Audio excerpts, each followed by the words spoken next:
Hello, medical terminology students.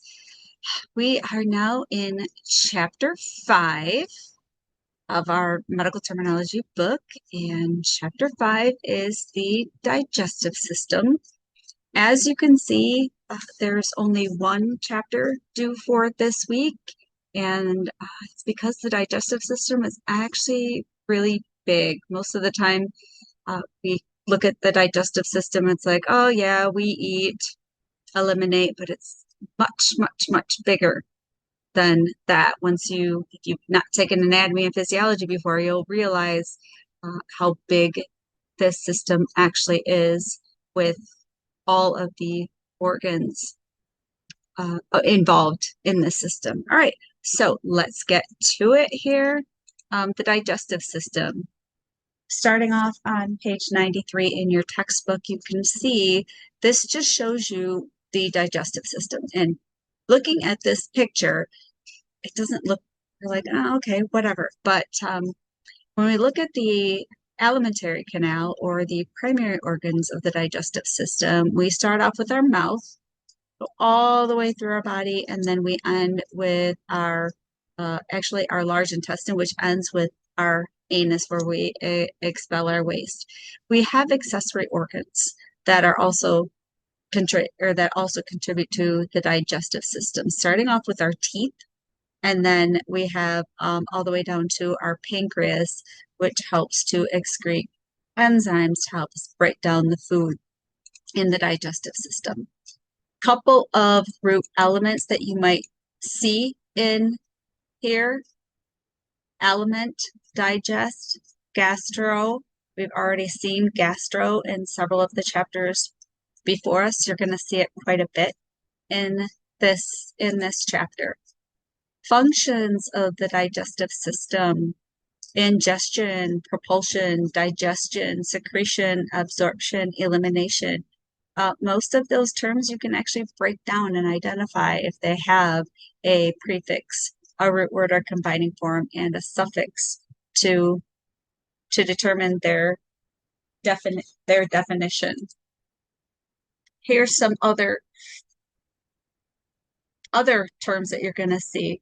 And this here, I'm just focusing on the actual root elements. So let's take a look at the root elements of each term. Remember, the root word actually is the core meaning of that term. So you can see we have 4 different ones here to identify the meaning. Let's talk about our mouth and pharynx. And I'm just letting you know that I'm going to go through this pretty quickly. If you want to take it slower, you can see the PowerPoint without me talking to it. You can go through it a little bit slower. But here we talk about the mouth and how the mouth contributes to the digestive system. At the very bottom, you can see some terms there down below. They are in blue. I apologize for that. Blue means suffixes, but these are not suffixes. Some of them can be broken down to determine their actual meaning. All right. Oops. Let's go back. So again, this gives a bigger breakdown of the mouth, the components of the mouth. And then now we have some more terms that have to do with the mouth. So let's take a look at the root elements on the left-hand side of the screen and what they mean. We are in page 97 in your text. You'll see a table in there that has these words on it. And then on the right-hand side, breaking down the terms. These are terms that have to do with the mouth and how the mouth helps digest. So bicuspid, gingivitis, lysozyme, periodontal, sublingual, submandibular. Break it down. I'm going to show them to you up here. Now that we've separated all the different word components out, figure out what they mean. Look it in your textbook and determine what the prefix means, what the word means, and what the suffix means. Some more word analysis here that you might see. So you guys can break them down and figure out what the meaning is. Deglutition, swallowing. So it's when after we chew up our food in our mouth, the concept or the process of swallowing our food. Couple terms down below: dysphagia, GERD, pyorrhea, stomatitis. What do they mean? Can you break them down? Can you figure out what the prefixes, the root words, and the suffixes are, and then what they mean? And GERD, this abbreviation, what does GERD mean? You're going to see those in your field. Here's the digestion of the stomach. We have peristalsis, secretions, and dyspepsia. These are just some of the things that occur in the stomach. So now I have some suffixes within the digestive system.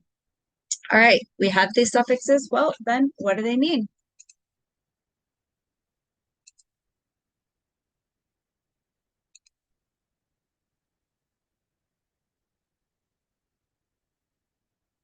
There you go. So, like I stated before, using flashcards to memorize these is the best way to do it. Now that we're done with the stomach, then we go into the small intestine. There's several sections of the small intestine, and the functions are mixing, churning, and moving. It's kind of breaking the food down into chemical components, so that way those chemical components can go to the cells, so we can use the cells for whatever, or use those components for whatever they need to, whether it's for energy or for cellular creation. Function of other organs that require those nutrients in order to function. There's different parts of the food that our body needs to break down, so that way our cells can actually utilize them. We've got carbohydrates, proteins, lipids, minerals. Absorption of the small intestine, like I said, the small intestine, it actually breaks it down into smaller components, and then it's going to pull it out into the bloodstream and distribute it to wherever our body needs it. And it transports all of these components, proteins, lipids, waters, minerals, to all over our body. Right. So as far as the digestive system goes, here's some root words that you might see. Let's figure out what they are.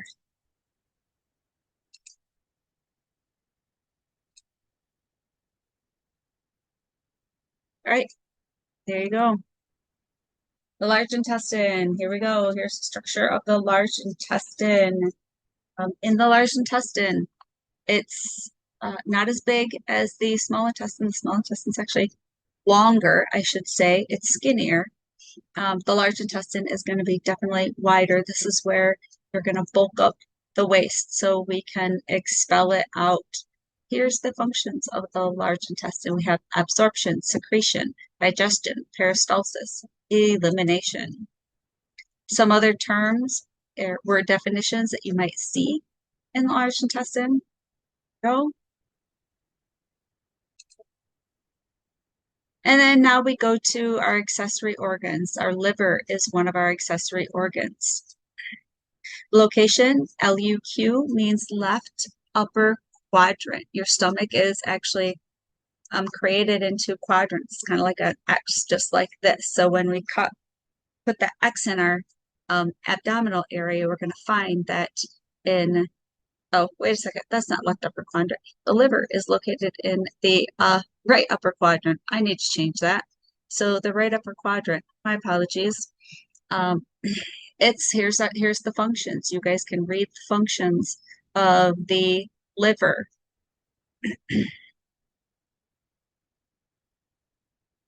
I'll work on changing that left upper quadrant for you guys because it's in the right upper quadrant. Now we've got some root words having to do with the liver.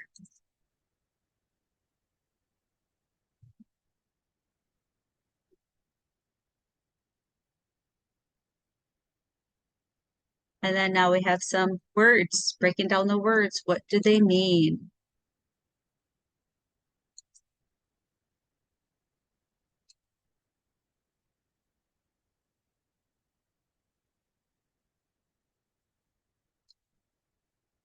Gallbladder and biliary tract. The gallbladder, again, is another accessory organ. This is an organ we can live without. If it's removed, your body learns to adjust without your gallbladder. And then we have our pancreas. You do need your pancreas. This actually secretes hormones and enzymes that are important for life sustainment. Here's the function of the pancreas.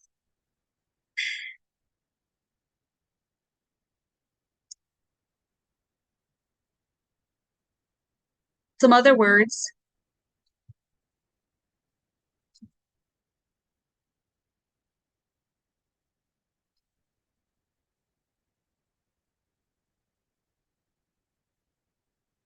Right, here we go. Electrolytes, monoglyceride, monosaccharide, and polysaccharide. Now that we've talked about the actual organs, I mean, I briefly talked about them. You'll learn more. Like when you do your smart book, if you've already done your smart book, you'll learn more about those during the smart book. That's why we're going forward. We're going to make these video lectures shorter. But anyway, now that we are past that, we are going to go over the disorders of the digestive system. Lots of disorders in the system. We have some on the left-hand side that aren't really broken down. Ooh, excuse me. IBS, you're going to see IBS and IBD quite a bit. Irritable bowel syndrome, irritable bowel disease, hematemesis, hematochezia, melena, occult blood. What do they mean? Take a look in your book. See if you can determine what they mean. Uh, a melena, again, is one that you just have to know. Occult, again, is one that you're going to have to know. The top two, hematemesis, you can break it down. Hematochezia, you can break it down. All right, now I've going the opposite. I've given you actual definition of the term. So what is the term?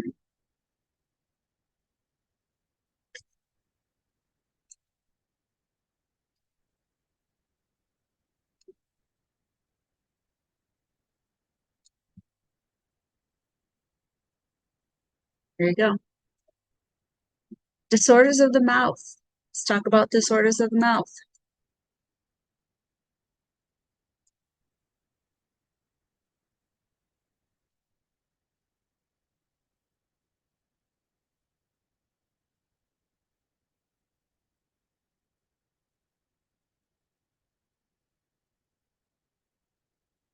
Okay. You can see the cold sore, the herpes simplex virus type 1. The middle picture is a example or picture of cold sore.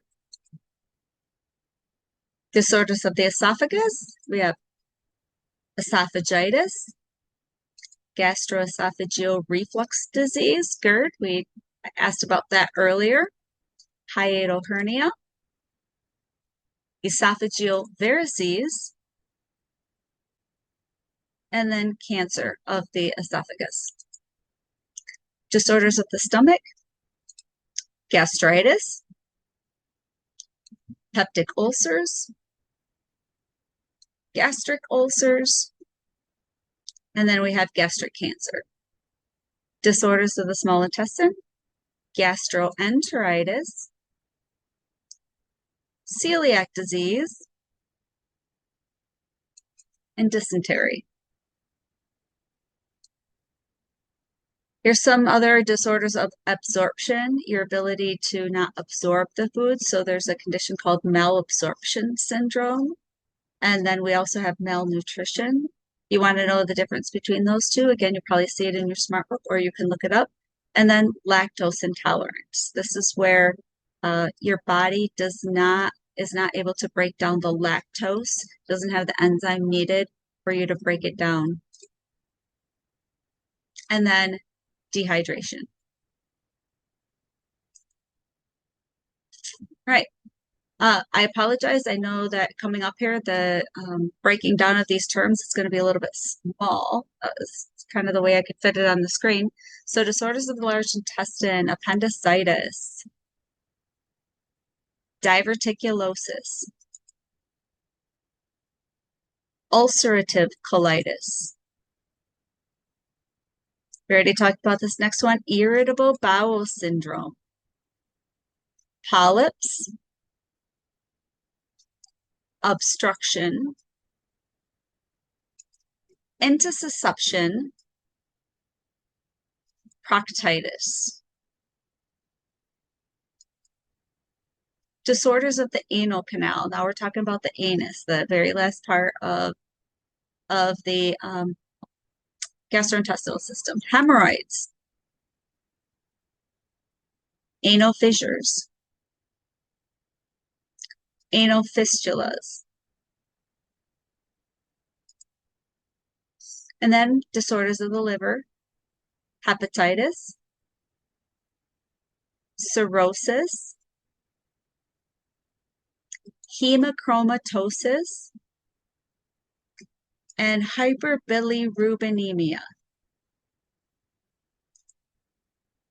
Disorders of the gallbladder, cholelithiasis, and cholecystitis. All right, chapter 5 or section 5.6. Now we're going into procedures and pharmacology. Right. We are on page 126. So we've got common diagnostic procedures. I've already got up here the fecal occult blood test, enema, endoscopy, anoscopy, flexible sigmoidoscopy, colonoscopy, and gastroscopy. Therapeutic procedures, laparoscopy, bariatric surgery, and then cholangiopancreatography.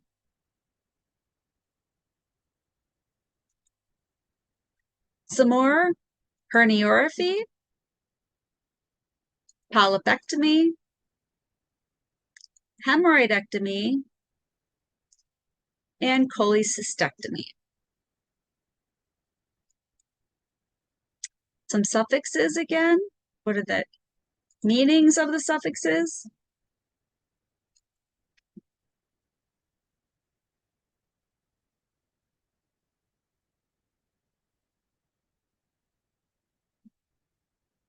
And now we get into pharmacology. Antacids, antiemetics, laxatives, antidiarrheal drugs. And we've got abbreviations and definitions, and I believe our abbreviations again are going to be at the back page on page 134.